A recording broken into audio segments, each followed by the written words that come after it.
madaxweynihii hore ee Soomaaliland Daahir Yaale Kaahin oo in muddo dalka ka maqnaa ayaa maanta ka soo degay dhabaha diyaaradaha magaalada Hargeysa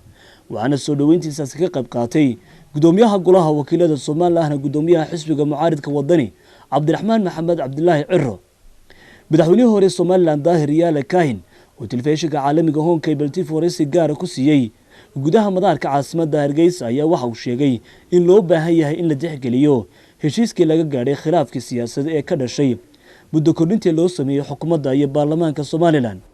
haddii la heshiiyay wixii lagu heshiiyay in la raaco weeyaan awalba khilaaf waa la isku qaban jiray laakiin aakhirka waxa lagu heshiiyay bay ku dhamaan jirtay insha Allah waxaan rajaynayaa in waxa lagu heshiiyay inay ku dhamaato Daahir Yaale Kaahin madaxweynihii hore Soomaaliland ayaa waxa uu ka soo horjeestay in Suldaan Wabar uu ka goosto Soomaaliland ayaa waxa uu yidhi wallahi de suldaanka tagay waa arrin isaga u gaar ah run ahaantii arrin u malayn maayo inay cidi la ogeedo meel tagtay waxaan se islaahay hadduu suldaan tagay suldaan awalba way naga tagi jireen oo qaar ba xamar tagi jiray oran jiray Soomaaliland oo ka baxnay in laga howlgalo bay baahanto sidii loo soo xaasilin lahaa loogu soo celin lahaa dariiqii awalba Soomaaliland iyo bay u baahantaan aaminsanahay madaxweynihii hore Soomaaliland Daahir Yaale Kaahin ayaa waxa uu sheegay in xisbiga udub oo gudoomiyaha ka ahaa uu ku soo noqon doono saxadda siyaasadda isagoo burburka xisbigaasi ku eedeeyay wasiirka arrimaha gudaha Soomaaliland Cali Maxamed Waran Cadde inaan apology ka bixiyo xisbigaygii udub inaan u dhiibay nin aanan hankiisu awnan gaarsiisnayn madaxweyne oo wasiir ay bixiyay waa Cali oo ku faanayay jaabkan ku ritay xisbiga udub oo nimankii hankoogu ahaa madaxweynaha ilaa ku xigeenkaygii iyo bahweyntii xisbiga udub iyo nimankii hankoogu madaxweynaha ku xigeen oo ahaa soo dalbaday Jamaal iyo Cabdirashiid apology ma ka siinayaa inaan iyaga baal maray oo ninka hankiisu yahay wasiirka iyo wax ka hooseeya aan xisbiga u dhiibay laakiin xisbiga udub wuu soo noqon doonaa waa taariikhda Soomaaliland ee dimuqraadiyadda asaaskeega waa tahay madaxweynihii hore Soomaaliland Daahir Yaale Kaahin waan kugu soo dhawaanay telefishinka caalamiga Home Cable TV safar baad ku timid caasimadda Soomaaliland Hargeysa muddaad ka maqnay dalka waqtiyan Soomaaliland siyaasaddu way soo bedelasay imika kulay wax badan baad ka ogtahay bal ka waran arrinkaas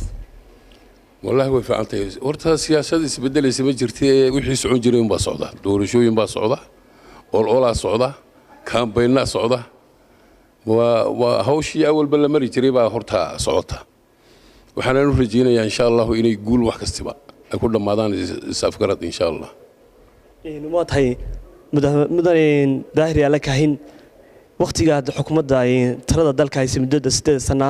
in badan khilaafaad soo kala bixi jiray oo golaha guurtiga u dhaxan jiray xukuumadda imika xisbiyada iyo xukuumadda way heshiiyeen golihii guurtiga waxay ku adkaysanayeen muddo kordhinta ay sameeyeen inay marna laga noqonayn arrinkaas soo hortaado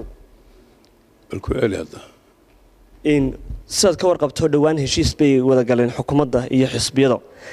muddooyinkii aad xilka hayn jirtay khilaafad noocan way soo noqon jireen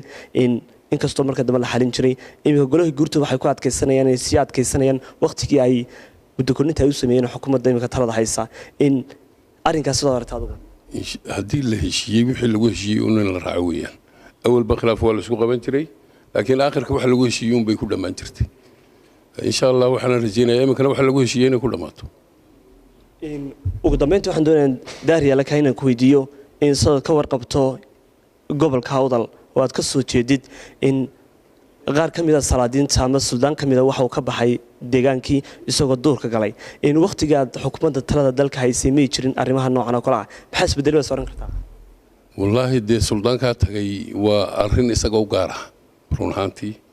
arrin u malayn maayo inay cidi la ogeedo meel tagtay waxaan se islaahay hadduu suldaan tagay suldaan awalba way naga tagi jireen oo qaar ba xamar tagi jiray oran jiray Soomaaliland oo ka baxnay in laga howlgalo bay baahanto sidii loo soo xaasilin lahaa loogu soo celin lahaa dariiqii awalba Soomaaliland iyo bay u baahantaan aaminsanahay